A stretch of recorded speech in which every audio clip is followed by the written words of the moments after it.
Hello again from Roseville Golf Club. Peter Headland's my name, teaching professional at the club. Today I'd like to discuss the reason why people have difficulty in getting a square stance. In many cases people go about it the wrong way, not knowing exactly what a square stance means. Now, if I look at this club I have on the ground here, and that is going to be my target line, a square stance is like this. I see people all the time putting clubs down on the ground to check their alignment like such. I see them putting clubs like this when they're lining up on the tee. I see them pointing a club down the fairway.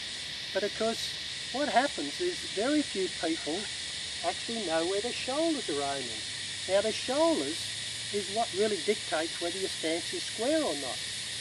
In a perfect world, of course, your feet, your knees, your hips, your shoulders will always be on line.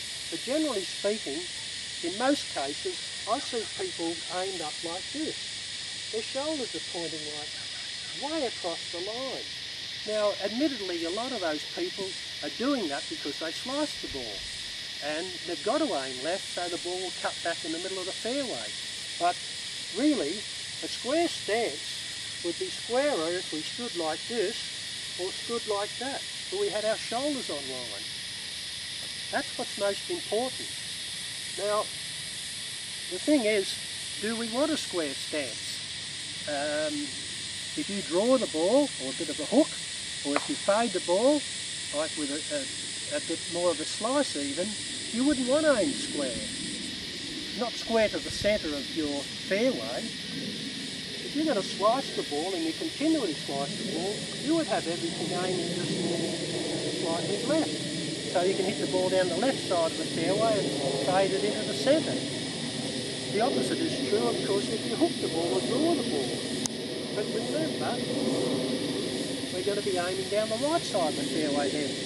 The important thing is, though, to try and have your shoulders on the line that you want the ball to start with. Now, if the ball's curving, that's a different problem. That's a club face problem, and that can be looked at individually. Now, I hope this helped you on your stance, and remember this, that all these tips I'm sure will be beneficial to you, but you're always better off to have a one-on-one situation with a lesson. If you're having continued problems, and you've always had those problems, I'm always available here at the club, 5 days a week. Why don't you book in for a lesson? Thanks.